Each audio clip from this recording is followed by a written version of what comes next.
அது நமக்காக பெய்யறது இல்ல. அது இயற்கைக்காக அது பெய்து கொண்டிருக்கிறது. நாம நினைக்கிறோம் அது நமக்காக பெய்யுது. சத்தம் குறைவாக உள்ளதுங்க. எப்பா ஒரு சத்தம் குறைவாக உள்ளது. ஒரு நிமிஷம் ஒரு நிமிஷம் ஒரு நிமிஷம் இருங்க. அப்படியே இருங்க. திருமாறன் பேசுனது பாத்தீங்களா? ஆமாங்க. ஒரு 2 மணி 2:30 மணிக்கு நான் பேசியிருந்தேன். அது ஓடிட்டு இருக்குது. சரி. இன்னும் ஒரு அம்மையார் ஒண்ணு பேசியிருந்தாங்க பாத்தீங்களா? அம்மையார் குரல். ஆமாங்க, ஆமாங்க, ஆமாங்க. ஏதோ கலந்துக்கிறாங்களா? ங்களா? என்னன்னு தெரியல. அதெல்லாம் 3 வருஷத்துக்கு முன்னாடி புத்தகம் வாங்கியிருக்காங்க. தின்னு தின்னு உணவுக்கு அடிமை. அதாவது எப்பயுமே இந்த குருகுல கல்வி இல்லாதனால தன்னை கட்டுப்படுத்த முடியாதுங்க. முடியாதுங்க. இப்ப என்கிட்ட வந்தீங்கன்னா பேச்சு ஒழுங்கும் கண்டுபிடி திட்டுவேன். ஒழுங்கா சரியான்னு ஆமாங்க. பேசுவேன். தினம் பாக்குறேன். ஏன் உடம்பு இழைக்கல? இப்ப நோய் இதனாலதான் நோய் வருங்கிறேன். அப்புறம் சொன்னபடி செய்யலைன்னா அப்புறம் நோய் எப்படி நோய் குறையாம இருக்குதுன்னு கேட்டோம்னா அது பதில் சொல்லி ஆகணும். ஆமாங்க. பணமும் கட்டியாச்சு. ஆசிரியர் சொல்றது கேட்கலன்னா அப்புறம் என்ன பண்ணுவாரு? அப்போ இது என்ன நினைக்க ஏன் எல்லாரும் தோல்வி அடைகிறாங்கன்னா அவங்க ஆசிரியராக ஒருத்தரை ஏற்றுக்கொள்ளாத வரைக்கும் தோல்வி தான் அடைவாங்க. மரணத்துல கொண்டே விட்டுரும். சொன்னேன் ஆமாங்க, ஆமாங்க, ஆமாங்க. பேசிய அதுக்கப்புறம் மறுபடியும் நான் பேசிய சொந்தமா பேசி அனுப்பிச்சேன். அவங்க ஒரு பொதுவா பேசினாங்க. நீ யாரு என்னன்னு எனக்கு தெரியல அப்படின்னு. இந்த புத்தகத்தை 2020 வாங்கியிருப்பாங்களான்னு தெரியுது. ஏதோ ஒரு வகுப்புல கலந்துருக்காங்க எப்போ ஆனா அது எங்கேயோ பரமத்தி வேலூரோ அது எங்கேயோ திருச்சி பக்கத்துல எங்கேயோ. சரிங்க. சரியா?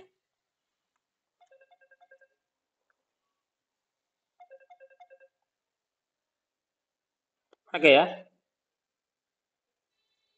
4 மணி 4 மணி கூகுள் மருத்துவத்துக்கு வாங்கய்யா. வணக்கம். வணக்கம். 4 மணி கூகுள் மருத்துவத்துக்கு வாங்க. 4 மணி கூகுள் சந்திப்புக்கு வாங்க. 4 மணி கூகுள் சந்திப்பு.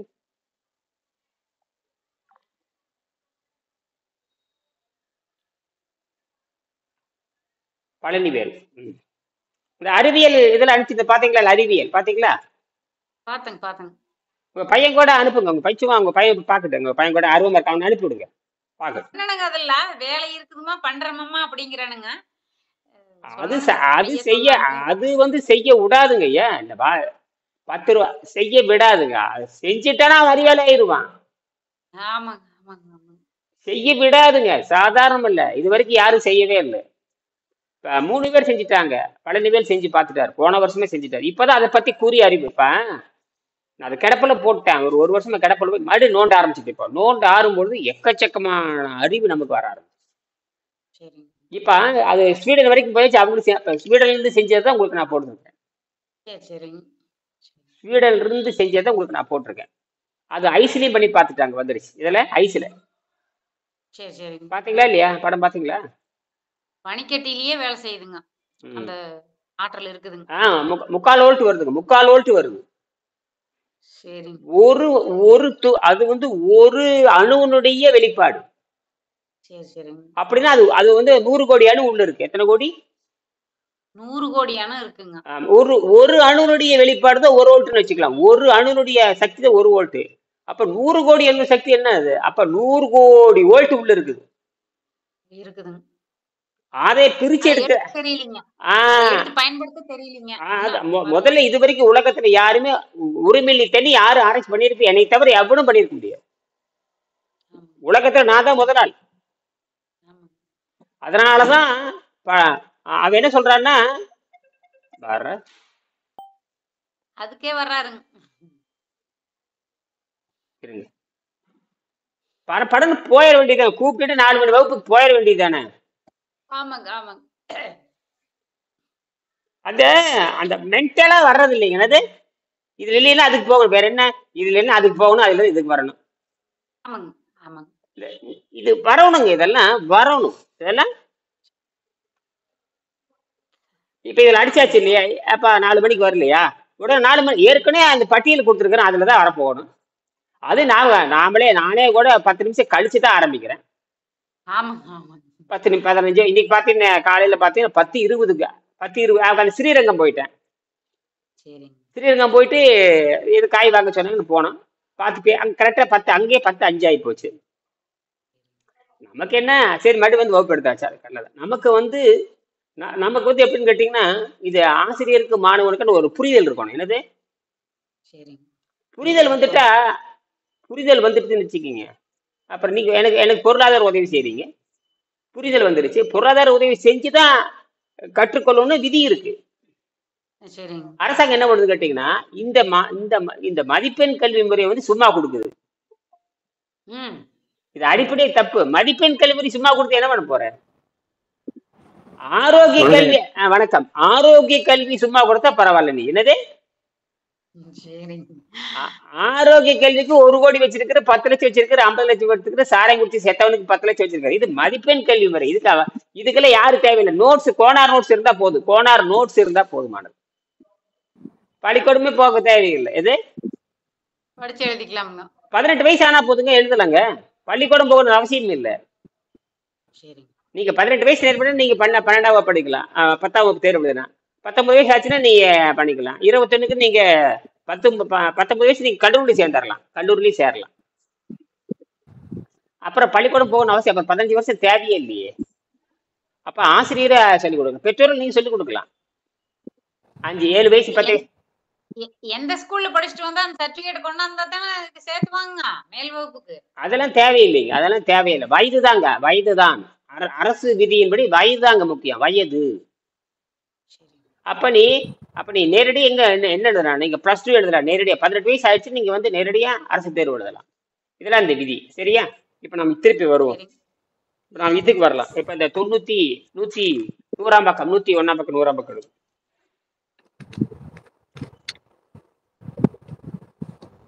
மாத்திரைகள், மருந்துகள். மாத்திரைகள், மருந்துகள் இவற்றை நம்பி இருப்பது. மாத்திரைகள், மருந்துகள், மூலிகை வைத்தியங்கள் ஆகியவற்றை முழுக்க நம்பி இருப்பது தவறு. அந்த நம்பிக்கையும் பழக்கமும் நோயின் அறிகுறிகளை மறைத்து வைத்து நோயை அதிகமாக்குவதில் ஈடுபடுகின்றன. இந்த புத்தகத்தை புரிந்து கொண்டு நீங்கள் எந்த அளவுக்கு முயற்சிக்கிறீர்களோ அந்த அளவுக்கு உங்களுக்கு நோய் வந்தால் எப்படி எதிர்கொள்வது என்ற உணர்ச்சியை நீங்கள் அடைவீர்கள். நீங்களே உங்களுக்கு வைத்தியராக இருப்பதில் பெரிய அழகும் சுதந்திரமும் உள்ளன. நீங்கள் யாராக இருக்கிறீர்கள், என்னவாக இருக்கிறீர்கள் என்று உணர்வதன் மூலம் முழுமையான ஆரோக்கியத்திற்கு அருகில் கொஞ்சம் கொஞ்சமாக நீங்கள் நெருங்கிக் கொண்டு இருப்பீர்கள்.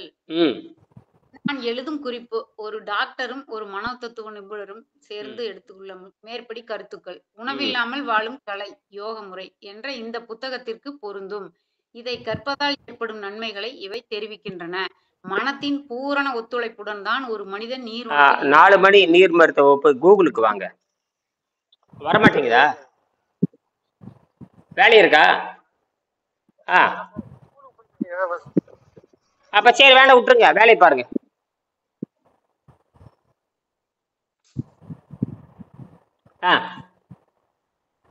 ஒரு டாக்டரும் ஒரு மனோதத்துவ நிபுணரும் சேர்ந்து கொடுத்துள்ள மேற்படி கருத்துக்கள் உணவில்லாமல் வாழும் கலை, யோக முறை என்ற இந்த புத்தகத்திற்கும் பொருந்தும். இதை கற்பதால் ஏற்படும் நன்மைகளை இவை தெரிவிக்கின்றன.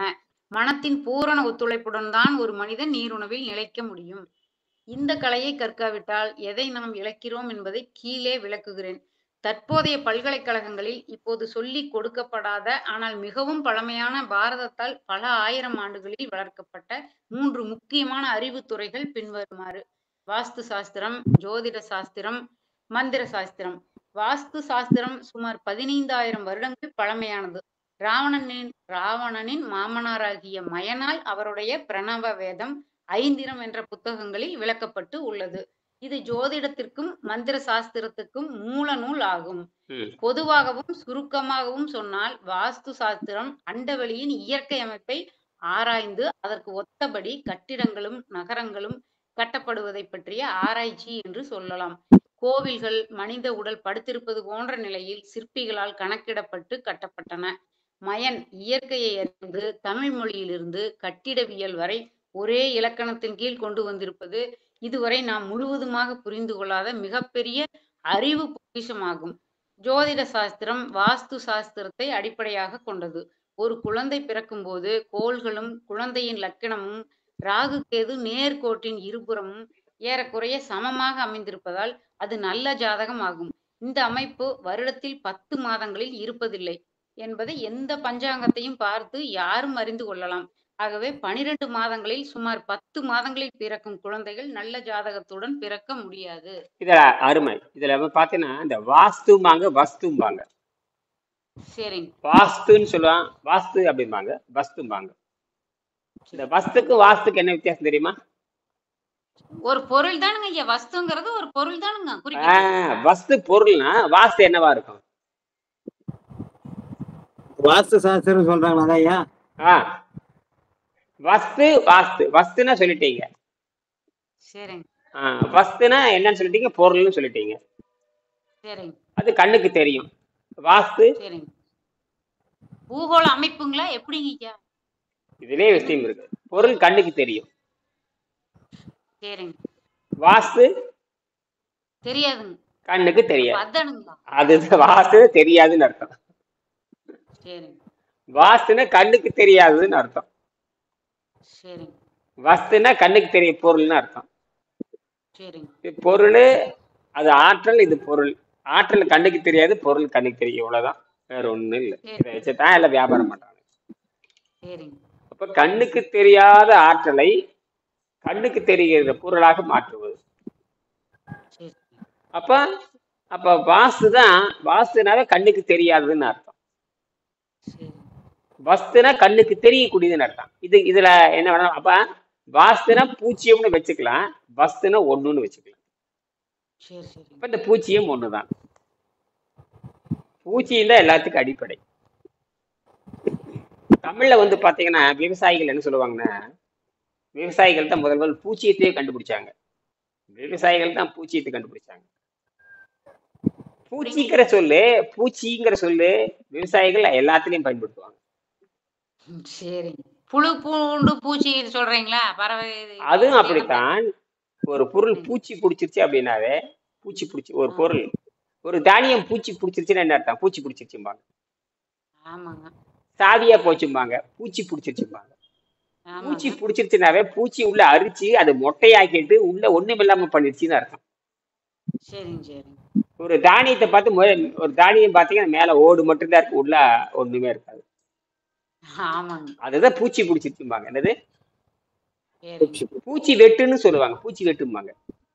ஆமாங்க. ஆமாங்க. பூச்சி எப்படி வெட்டுது? பூச்சி வெட்டி குடைச்சி சாப்பிட்டுச்சுன்னு அர்த்தம். அப்போ பூச்சி உள்ள இருக்கிற பொருளை வெட்டி சாப்பிட்டா அது வந்து ஒண்ணுக்கமாகாதது, பயனற்றது, நட்டமானதுன்னு அர்த்தம்.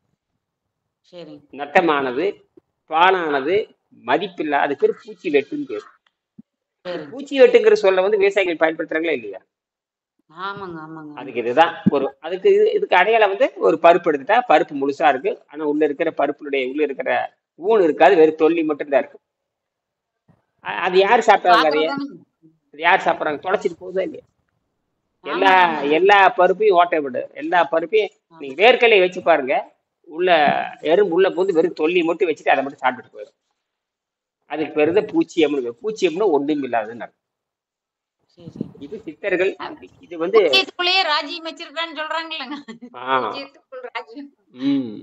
அந்த பூச்சியம்ங்கிறது வட்டம்னு அர்த்தம், முழுமை வட்டம்னு அர்த்தம். இதுதான் விஷயமே. ஆக இந்த வாசு இது இது இது இது தனி. இந்த வாசு சாஸ்திரங்கள் கட்டடத்தை அடிப்படையாக கொண்டது. விண்வெளி அடிப்படையாக கொண்டதுன்னா விண்வெளி கண்டுக்கு தெரியாது. விண்வெளி அடிப்படையாக விண்ணில் இருக்கிற கோள்கள், அமைப்புகள், அணு வரைக்கும் ஆராய்ச்சி பண்றதுதான் வாஸ்துன்னு பேரு. வாசுனா கண்ணுக்கு தெரியாத அணுன்னு அர்த்தம். என்னது? அதை அப்படி ஆமா, அதை வச்சு பெருசு பண்ணிட்டு புள்ளி, அப்புறம் அதுல இருந்து கோடு, வட்டம் அப்படி பெருகிட்டே போகும். அப்புறம் 3 பரிமாணம், 4 பரிமாணம், 5 பரிமாணம், 6 பரிமாணம். பெட்டினா 3 பரிமாணம் நீளம். ஒரு பெட்டி பாக்குறோம், சதுர பெட்டி பாக்குறோம், நீள அகல உயரம் இருக்கு. இது 3. நம்ம கண்ணு வந்து 3 டைமென்ஷன் தான் பார்க்கும். 3 தான் பார்க்கும். நம்ம கண்ணுக்கு 3 தான் பார்க்கும். நீளம் தெரியும், அகலம் தெரியும், உயரம் தெரியும். 4வது வடிவம் தெரியாது, 5வது வடிவம் தெரியாது, 6, 7, 8, 9, 10, 11, 12 எல்லாம் தெரியாது. ஆனால் இந்த மூளை வந்து அந்த யூகிக்கிற தன்மை உண்டு. 11 வடிவங்கள் வரைக்கும் யூகிக்கும். ஆனால் கண்ணு உணராது, மூளை உணரும். ஆச்சரியமா இருக்கும். கண்ணு உணர்ற மாதிரி இருந்தா நம்ம எதை வேணாலும் புரிஞ்சுக்கலாம். அகத்துலதான் உணர முடியும், மூளைதான் அது உணர முடியும். கண்ணு 3 வடிவத்தை பார்க்கும். பார்த்தீங்கன்னா நீளம், அகலம், உயரம். 4வது வடிவத்தினுடைய தன்மை நமக்கு தெரியாது. அந்த 4வது வடிவம் தான் இந்த உயிர். 4வது வடிவம், 5வது வடிவம், 6வது வடிவம் மாறிட்டே போயிட்டே இருக்கும். அப்ப இந்த வாஸ்து சாஸ்திரம் என்பது வேற ஒண்ணும் இல்லை, அந்த மையன் தான் உருவாக்குனது. அது தமிழ் இருக்கிற கட்டளை கலைகளை தொகுத்து வாஸ்து சாஸ்திரம். இந்த வாஸ்து கீழே தான் சோதிடம் வருது, வாஸ்து கீழே தான் மந்திரம் வருது. சோதிடம் என்பது கட்டடத்தை அடிப்படை. அது கட்டம் போட்டுவாங்க. கட்டம்னாவே வீடு, கட்டம்னாவே சரிங்க. வீடு. 12 கட்டம் போடுவாங்க. இதெல்லாம் அந்த விண்வெளியை குறிப்பதுதான். சரி. அதனால சுத்தி பார்த்து இந்த கோள்கள்லாம் போடுவாங்க. கோள்கள்லாம் போட்டுக்குவாங்க. ஒரு கணக்கு. எனக்கு 7 கோள்கள் 8 கோள்கள் 9 கோள் இப்படி சொல்றாங்க. அந்த இந்த 2 பக்கம் சமமா இருந்தா நல்ல சாதகம். சரி. இந்த கட்டத்துல அப்படி சொல்றாங்க. வருடத்துல 10 மாதம் வந்து 2 மாதம் தான் கோள்கள் சமத்துல இருக்கு. இந்த பக்கம் ஒரு 4, இந்த பக்கம் ஒரு 4 அப்படி இருந்து சமசாதகம்னு சொல்லுவாங்க. இந்த ராகு கேதுன்னு சொல்லுவாங்க. ராகு கேதுன்னு சொல்லுவாங்க. அப்ப சமத்துல இருக்கும். அப்ப இந்த பக்கம் 4 கோள், உதாரணம் சொல்றேன், 4 கோள், இந்த பக்கம் 4 வந்து சமசாதகம், குற்றம் இல்லாத அர்த்தம். கோள்கள் ஏகமா அந்த 12 கட்டத்திலேயே பரவி இருந்ததுன்னா அது மட்டரகமான சாதகம், குறை சாதகம்னு அர்த்தம். அப்படி பார்த்தோம்னா வருடத்துக்கு 10 மாதம் அந்த கோள்கள் பரவித்தான் கிடக்கு, 2 சமத்துல வராதுன்னு அர்த்தம். அப்படின்னா என்ன அர்த்தம்? எல்லாருமே குற்றமுடையவங்கன்னு அர்த்தம். வருடத்துல 2 மாதம் மட்டும்தான் சமஜாதகம். வருடத்துல சரி. சமஜாதகம். அதாவது அந்த கோள்கள் சமமா இருக்குன்னு சொல்லுவாங்க. அது எப்படியோ இருக்கட்டும், இதெல்லாம் ஒரு கணக்கு. ஆனால் அப்படி இருக்கட்டும். ஆனால் நமக்கு கிடைச்சது ஒரே வாய்ப்பு, யோகத்தின் மூலமாக எல்லா குற்றத்தையும் அடிச்சு நொறுக்கிறது. சரி. அதுக்கு பசி தாகத்தை கட்டுப்படுத்திட்டு அணு ஆற்றலே வாழ்றது. அந்த ஆற்றல் பார்த்து வாங்க.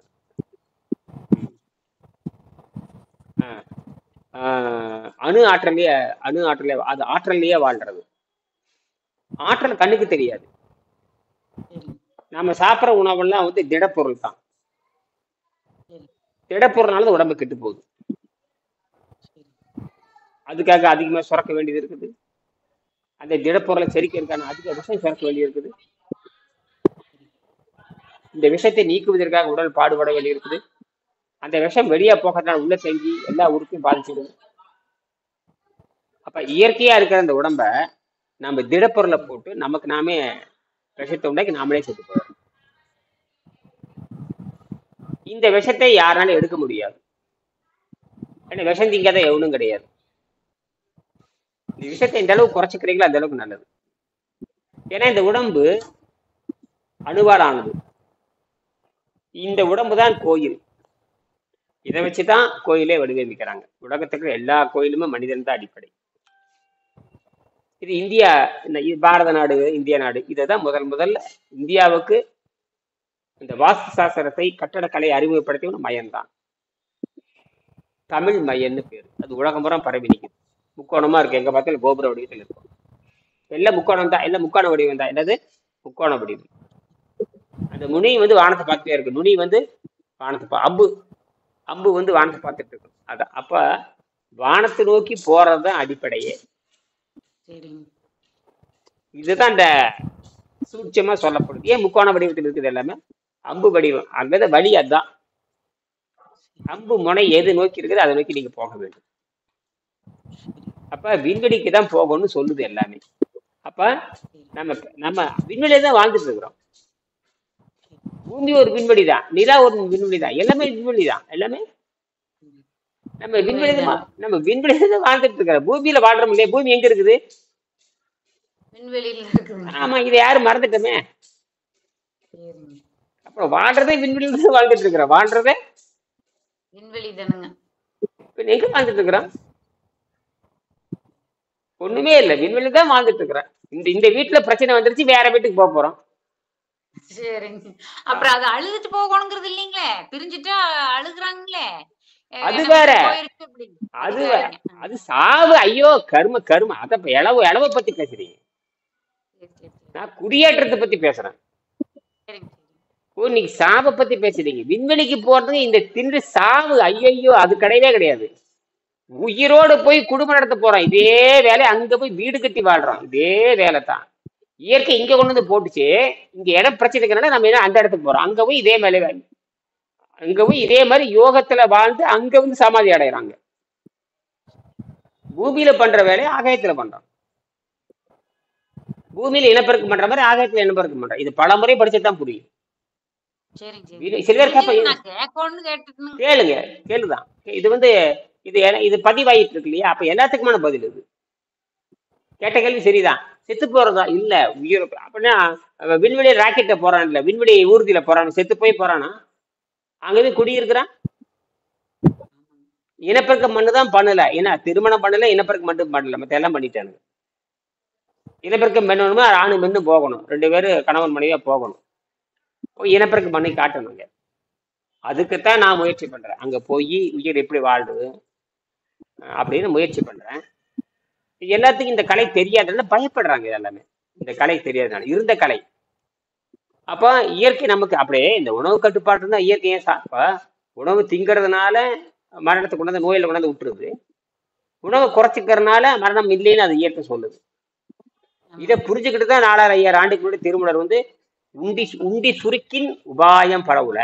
உபாயம் நன்மைகள், உபாயம் நன்மை. அது எந்த சைவ சித்தாந்தவாதியும் அதை கடைபிடிக்கவே இல்லை. உண்டி சுருக்கின்னு அது எப்படின்னு தெரியல. சரி, அது யாராவது முயற்சி பண்ணாங்களா? இது வரைக்கும் யாரும் முயற்சி பண்ணல. இதுக்கு வந்து சைவ சித்தாந்த அடிப்படை நூல்ல திருமந்திரம் 10ஆம் திருமுறைன்னு சொல்லுவாங்க. 10ஆம் திருமுறை 12 திருமுறைகள் சொல்லுவாங்க. அதுல ரொம்ப முக்கியமானது யோகம். நீங்க 63 நாயர் சிவன் கோயிலுக்கு போனீங்கன்னா 63 நாயன்மார் சிலை இருக்கும். 63 கடைசியில இருக்கும். அதுல பார்த்தீங்கன்னா கடைசின்னு நினைக்கிறேன் எங்கேயோ பார்த்தீங்கன்னா திருமுறன்னு போட்டிருப்பாங்க. ஐயா ஒரு நாளைக்கு ஒரு வாட்டி இந்த காய்கறி மட்டும் வதக்கி சாப்பிட்டு தண்ணியில ஓட்டலாமையா? கடைசி வரையும் நம்ம நீர்பயிற்சியில இருக்கிறது எது சிறப்பையா? முதல்ல காய்கறி பயிற்சி, தண்ணீர் பயிற்சி, காய்கறி முதல்ல தண்ணீர்ல தொடங்கி காய்கறில முடிக்கலாம். அது ஒரு நாள்ல முடிக்கலாம். இப்ப 48 மணி நேரத்தை போட சொல்றேன். இந்த 48 மணி நேரம் பண்ணி பண்ணி பண்ணி பயிற்சி பண்ணிட்டே இருந்துட்டீங்கன்னா அந்த உணவு பழக்கம் எல்லாம் நம்ம விட்டுருவோம். உணவு பழக்கம் தானே தவிர உணவு வேற, உணவு பழக்கம் வேற. நமக்கு சுத்தமான நீர், சுத்தமான காற்று தான் பரிசீலனை பண்ணணும். இது பரிசீலனை பண்ணி இது பயிற்சி பண்ணதுக்கு அப்புறம் தான் உணவு பழக்கம். இதுதான் உணவு. நீரும் காற்றும் தான் உணவு, மற்றது உணவு பழக்கம். அப்ப இந்த இன்னைக்கு வேலைக்கு போயிட்டு வந்தேன்னா நல்லா பசி எடுத்துச்சு. வர மாதிரி கீரை, பாலக்கீரை வாங்கிட்டு வந்து ஒரு 3 மணிக்கு வதக்கி நல்லா கடைஞ்சி சாப்பிட்டேன். அவ்வளவுதான். இது 2 நாளைக்கு போடுங்க. 2 நாள் வர்றப்ப அது மீறிமனு ஒரு 10 ரூபாய்க்கு மேல வராது. எவ்வளவு? 10 ரூபாயா? 20 ரூபாயா? ஒரு கத்தை 20 ரூபா. ஒரு கத்தை 20 ரூபா. ஆமாய்யா, சந்தையில. அதாவது கிடைக்குது. அதாவது கிடைக்குது. அது இல்லைன்னா முருங்கைக்கீரை போட்டுக்கலாம். முருங்கைக்காய், இந்த முருங்கைக்காய் எது விலை கம்மியா அது பிடிச்சிருக்கலாம். முருங்கைக்கீரை, அவ்வளவுதான். முருங்கைக்கீரை, முருங்கைக்காய், முருங்கைக்கீரை இருக்கா அது போட்டு அது சாப்பிட்ட உடனே அப்படியே எல்லாம் கப்பு சிப்புன்னு அடங்கி போச்சு. சாப்பிட்ட உடனே அடங்கிடு பாருங்களேன். அதுக்கே அவ்வளவு வேலை செய்யுது. அதுக்கே வேலை செய்யுது. அது பாருங்க, நாளைக்கு காலையில அது போயிடும். சரியா? சரி, முடிச்சுக்கலாம். படிங்க. எதுல விட்டீங்க? படிங்க, முடிச்சுக்கலாம். அந்த 5 நிமிஷம், அப்புறம் இரவு 8 மணிக்கு பேசிக்கலாம்.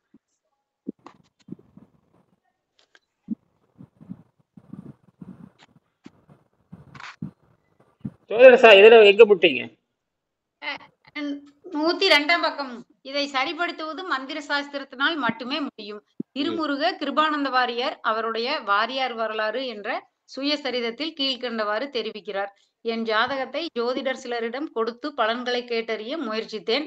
அவர்கள் எல்லோரும் கூறிய பதில், நீங்கள் முருக பக்தர், உங்களுக்கு கோள்கள் எந்த கெடுதியும் செய்ய முடியாது, உங்களுக்கு ஜாதகம் பார்க்க வேண்டிய அவசியமில்லை, தங்கள் வாழ்க்கை எப்போதும் மேடு பள்ளம் இல்லாமல் இருக்கும், மந்திர சாஸ்திரம் வாஸ்துவையும் ஜோதிடத்தையும் மீறி நிற்க வல்லது, வருடத்தில் 10 மாதங்களில் பிறக்கும் குழந்தை ஜோதிட குறைபாடு உள்ள பெரும்பாலான மக்களுக்கு உள்ள ஒரே தப்பிக்கும் வழி இதுதான்.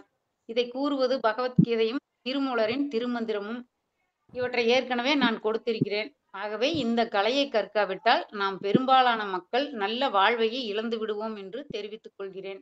தெய்வத்தை நம் உடலில் தங்க வைக்கும் இந்த கலை நம் ஜாதகத்தில் உள்ள எல்லா குறைபாடுகளையும் எதிர்த்து நின்று மனச்சாந்தியை கொடுக்கும்.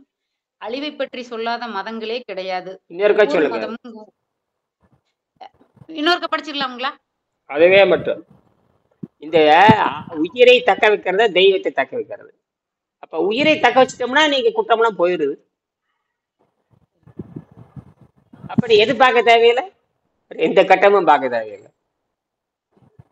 உயிரை தக்க வைக்கிறதுக்கான சூட்சுமம் ஜோதிடத்துல கிடையாது. உயிரை தக்க வைக்கிறதுக்கானது வாஸ்துல கிடையாது, ஜோதிடத்துல கிடையாது, மந்திரத்துல கிடையாது. மந்திரத்தால் ஆரோக்கியத்தை வர வைக்க முடியாது, சோதனத்தால் ஆரோக்கியத்தை வர வைக்க முடியாது, வாஸ்தினால் ஆரோக்கியத்தை வர வைக்க முடியாது. இதை வந்து யோகத்தின மட்டும்தான் ஆரோக்கியத்தை வர வைக்க முடியும். இதுதான் பரிணாமத்தினுடைய உச்சகட்டம். டார்வின் சித்தாந்தம், இங்கிலாந்து டார்வின் சித்தாந்தம், இங்கிலாந்து மிகப்பெரிய விஞ்ஞானி. அவர்தான் வாலில்லா குரங்கிலிருந்து மனிதன் தோன்றினான். இந்த வாலில்லா குரங்கு தான் பல கோடி ஆண்டா மாறி மாறி மனிதனாக மாறிச்சு. அப்போ இது எதிர்காலத்தில் எப்படி வளர்ச்சி அடையும் என்று சொன்னார், தன்னை அழித்துக் கொள்ளாமலேயே தன் சந்ததியை பெருக்க வல்லதாக இருக்கும். தன்னை அழித்துக் கொள்ளாமலேயே. இப்போ நாம வந்து அழித்துக் கொள்ளாமல் நம்ம இனப்பெருக்கம் பண்ணிட்டே இருக்கலாம். இதை 16-17 வயசு ஆனதுக்கு அப்புறம் அவங்க இனப்பெருக்கம் பண்ணிட்டே இருக்கலாம். பெண்களும் ஆண்களும் இனப்பெருக்கம் பண்ணிக்கிட்டே இருக்கலாம். இந்த இடம் தேடி அடைவதற்கு தான் விண்வெளி. அதுக்குதான் இந்த மின்சாரத்தை நான் கண்டுபிடிச்சதே. இந்த மின்சாரத்தை 1 கிராம் மின்சாரத்தில் 1 கிராம் தண்ணியிலிருந்து 1 கிராம் தண்ணி இதுக்கு வரை கணக்கு போட்டு கண்டுபிடிச்சேன். அது மட்டும் இல்ல, பல கம்பிகள் வச்சு பார்த்தேன். செம்பு கம்பி, அலுமினி கம்பி, துத்தநார் கம்பி, அப்புறம் வந்து இரும்பு கம்பி, வெள்ளி கம்பி, 5-6 கம்பி. இதான் மலிவு. வெள்ளி தான் விலை அதிகம். செம்பு கம்பி விலை கம்மி, ஜிங்கு கம்பி கட்டு கம்பி விலை கம்மி, அப்புறம் வந்து அலுமினி கம்பி ரொம்ப சீப்பு. இந்த 3 தான் இருக்குதே மலிவு. இதுவே பயங்கர மின்சாரம் தருது. இதுக்கு அடுத்தபடி இன்னொன்று கண்டுபிடிக்கணும். இதை நான் கண்டுபிடிச்சிட்டேன். இதுக்குதான் நான் நோபல் பரிசு வாங்கணும்னு துடிக்கிறேன் நான். இது எவனும் மீறவே முடியாது. என்ன கண்டுபிடிச்சது நான். இது வரைக்கும் யாருமே 1 கிராம் தண்ணி ஆராய்ச்சி பண்ணதே இல்லை. என்னது, ஒரு டேம் ஆராய்ச்சி பண்ணி டேம்ல இருந்து தண்ணி விட்டு மின்சாரம் எடுப்பானுங்க. அது ஆராய்ச்சி பண்ணுவீங்க முட்டாங்கள. 1 கிராம் தண்ணிடா. அதுல அணுகுண்டு மாதிரி சக்தி இருக்குன்னு சொல்றேன். அது எப்படி அணுகுண்டு மாதிரி சக்தினா, எந்தெந்த கம்பி வைக்கிறியோ அதுக்கு தகுந்த மாதிரி அந்த அணுகுனுடைய சக்தி மாறும். இது எப்படி கடத்துதோ அந்த மாதிரி. இந்த கம்பி வேகமா கடத்துச்சுன்னா அதிகமான மின்சாரம், மெல்ல கடத்துச்சுன்னா குறைவான மின்சாரம். அப்போ அங்க உற்பத்தி ஆகுறது என்னன்னா, நம்ம குறைஞ்சபட்சம் அது வந்து பாத்தீங்கன்னா 10 மில்லி வாட்ஸ் உற்பத்தி பண்ணுது. இந்த கம்பிக்கு தகுந்த மாதிரி அது ஆற்றல் வெளிப்படுது. அது ஆச்சரியமா இருக்கு எனக்கு. என்ன நம்பவே முடியல. அடடாடா, ரொம்ப விஷயம். சில பேர் சொல்லுவாங்க கம்பி தான் அனுப்புது. கம்பியெல்லாம் அனுப்புறது இல்லை. இந்த தண்ணி அதிர்வதனால் இந்த மின்காந்த அலைகள் வெளியே வந்துகிட்டே இருக்கு. அது 3 லட்சம் கிலோமீட்டர் வேகத்துல வெளியே வரணும். 3 லட்சம் கிலோமீட்டர் வேகத்துல வந்தா தான் திரவத்திலிருந்து திடப்பொருள் உள்ள பூதும். எப்பயுமே திடப்பொருள் வந்து திடத்தை உடைக்க முடியாது. பாத்திரத்துல தண்ணி வச்சிருக்கோம்னா, பாத்திரத்தை தண்ணி வச்சிருக்கிறோம், தண்ணி ஒரு நாள் பாத்திரத்தை உடைச்சிட்டு வெளியே வராது. பாத்திரத்தை உடைச்சிட்டு ஆனா அதுக்கு ஒரு அணு இருக்கு பாத்தீங்களா, அந்த அணு பாத்திரத்தின் வழியாக வெளியே போயிட்டு இருக்கும். யாருக்குமே தெரியாது. அதுக்கு 2 ஊடகம் இருக்கணும். 2 ஊடகம் இருந்தா கடத்துறது கண்டுபிடிக்க முடியும். பாத்திரத்தை தண்ணி வச்சுட்டீங்கன்னா அது பூரா மின்சாரம் பரவி நிற்கும். ஆளை கொள்ளாது ஒண்ணுமே தெரியாது. ஆளை கொள்ளாது ஒண்ணும் தெரியாது. அது வீணாயிட்டு இருக்கும். ஆச்சரியமா இருக்குது. இதுதான் என்ன பண்ண அப்படின்னா, அப்ப பாத்திரத்தோட சேக்கடிக்கிறது இல்லை. என்னடா வீணாயிட்டு இருக்குது. அது ரெண்டு பொருள் வேணும். 2 வேறுபட்ட பொருள் வேணும். இங்க ஒரு பாத்திரம், இங்க ஒரு பாத்திரம். 2 பாத்திரத்துல தண்ணி ஊற்றிட்டு தொட்டு பார்த்தீங்கன்னா வேலை செய்யாது. இதெல்லாம் நுட்பமா ஆராய்ச்சி பண்ணும்போது தெரிஞ்சது. இது என்ன வித்தியாசமா இருக்குதுன்னு ஆராய்ச்சி பண்ணி பார்க்கும்போதுதான் பிளாஸ்டிக் டியூப்ல போட்டு பார்த்தேன். பிளாஸ்டிக்ல ஏன்னா அது மின்சாரத்தை கடத்தாது. பிளாஸ்டிக் டியூப்ல போட்டுட்டு வேறுபட்ட 2 கம்பி, ஒரு அலுமினி கம்பி, செம்பு கம்பி வச்சு பார்த்தா மின்சாரம் வெளிவர ஆரம்பிச்சிருச்சு. என்னடா மின்சாரம் இதோட எவ்வளவு சொல்ல இல்லையே. என்ன ஆச்சரியமா இருந்தது. என்னால நம்பவே முடியல. என்னடா ஒரு சொட்டு தண்ணில இருந்து 0.7 வோல்ட் வரும். அப்புறம் சந்தேகம் வந்துருச்சு. அப்போ உடனே எல்இடி லைட் எரியணும்னா பேட்டரியில சின்னதா இருக்கு எல்இடி லைட், அது எரியணும்னா 3 வோல்ட் வேணுமே. இது 3/4 வோல்ட் தானே இருக்கு. செக் பண்ணி பார்த்தா அதுக்கு மேல ஏறவே இல்லை. அப்புறம் 0.8 காட்டுச்சு. கிட்டத்தட்ட 1 வோல்ட் வரைக்கும் வந்துச்சு. இந்த 1 வோல்ட் வச்சு எரிக்க முடியாதே. எதுவுமே பண்ண 1 வோல்ட் வச்சு 1 வோல்ட்ல எதுவுமே எரியாது. குறைஞ்ச வச்சு 3 வோல்ட் இருக்கணும். இப்ப நம்ம பயன்படுத்துற எல்லாமே மினிமம் 3 வோல்ட் இருக்கணும். ஏடா 3 வோல்ட் வேணும் எங்கடா போகுதுன்னு யோசிச்சுட்டே இருந்தேன். அப்புறம் தான் தெரிஞ்சுது. அப்ப 1 கிராம் வச்சுட்டோம். அதே மாதிரி இன்னொன்று வச்சு எப்படின்னு பார்த்தேன். இன்னொன்று வச்சு பார்த்தா டபடா மாறிடுது. எனக்கு ஒரு தூக்கி வாரி போட்டுருச்சு. ஏடா 1 வோல்ட், இதை கடைசியில் 2 வோல்ட் வந்துருச்சு. அப்புறம் கடைசியில் 3 வோல்ட். 3 வோல்ட் வச்சுக்கிட்டு அப்புறம் 4 வோல்ட். உடனே டக்கு ஒரு 5-6 வச்சு பார்த்தா 5 வோல்ட் காட்டிடுச்சு. உடனே எல்இடி வச்சு சைன்னு எரிய ஆரம்பிச்சிருச்சு. அப்போ 5 வோல்ட் வச்சு எரிச்ச உடனே எனக்கு அப்படியே கடவுள் நான் பார்த்துட்டு கண்டுபிடிச்சிட்டேன், பார்த்துட்டோம், இறைவனை பார்த்தாச்சு, ரைட்ரா, இப்படி தாண்டா உடம்பு இயங்குது. அப்பவே சொன்னேன், கடவுளை கண்டேன்னு ஒரு கடித, ஒரு சும்மா கடவுளை வெளிச்சத்தை பார்த்துட்டு கடவுளை கண்டேன். நானே மின்சாரத்தை தயாரிச்சு எல்இடி எரிச்சது உலகத்துல முதல்ல நான் தான், 1 கிராம் தண்ணியில. அப்புறம் அப்படியே வச்சுட்டா அது 22 நாள் எரிஞ்சிட்டே இருந்தது. என்னால நம்பவே முடியல. எத்தனை நாள்? 22 நாள் எரிஞ்சுக்கிட்டே இருந்தது. இல்லடா, அப்ப அது அப்படியே தண்ணி அப்படியே குறைஞ்சிக்கிட்டே வந்துச்சு. அப்ப அதுக்கப்புறம் தான் தொடர்ந்து ஆராய்ச்சி பண்ண ஆரம்பிச்சேன். அப்புறம் தான் தெரிஞ்சு அது தானாவே மின்சாரத்தை தயாரிச்சுக்குது, தானாவே வெளியே அனுப்புது, தானாவே மறுபடியும் அந்த அந்த பேட்டரியினுடைய மின்சாரம் அந்த எல்இடிக்கு என்ன கரண்ட் தேவை அதை தொடர்ந்து கொடுத்துட்டே இருக்குது. அடாடாடாடா, கழட்டி வச்சா ஓய்வு எடுக்குது. அந்த ஓய்வு எடுக்கிற நேரத்துல குறைஞ்ச வோல்ட்டை திருப்பி என்ன பண்ணுதுன்னா மேலே ஏற்றிக்குது. என்னால நம்பவே முடியல. அப்புறம் என்னோட தானாவே மின்சாரத்தை உண்டாக்குது, தானாவே குறைச்சிக்குது, தானாவே திருப்பி எங்கிறது வந்துச்சு. அப்ப உறிஞ்சிக்குதுன்னு அர்த்தம். இப்ப போன பொருளை உறிஞ்சி தன்னை ஏத்திக்குது. அப்ப இழந்ததை மீட்டுக் கொள்கிறது, இழந்ததை மீட்டுக் கொள்கிறது. ஆடாடாட, என்னடா பெரிய விஷயம்! இதெல்லாம் எங்க எந்த புத்தகத்திலையும் கிடையாது, உலகத்துல எந்த புத்தகத்திலையும் கிடையாது. போச்சுரா, நம்மகிட்ட சிக்கிடுது. கரெக்டா இந்த செயற்கை நுண்ணறிவு வந்த உடனே எவன்ட்டையும் கேள்வி கேட்க தேவையில்ல. அவங்ககிட்ட கேள்வி கேட்ட உலகத்திற்கு எல்லா பதிலும் அது சொல்லிடும். அப்படித்தான் இருக்கு. மீண்டும் நம்ம அதை பத்தி பேசுவோம். சரியா? நன்றி.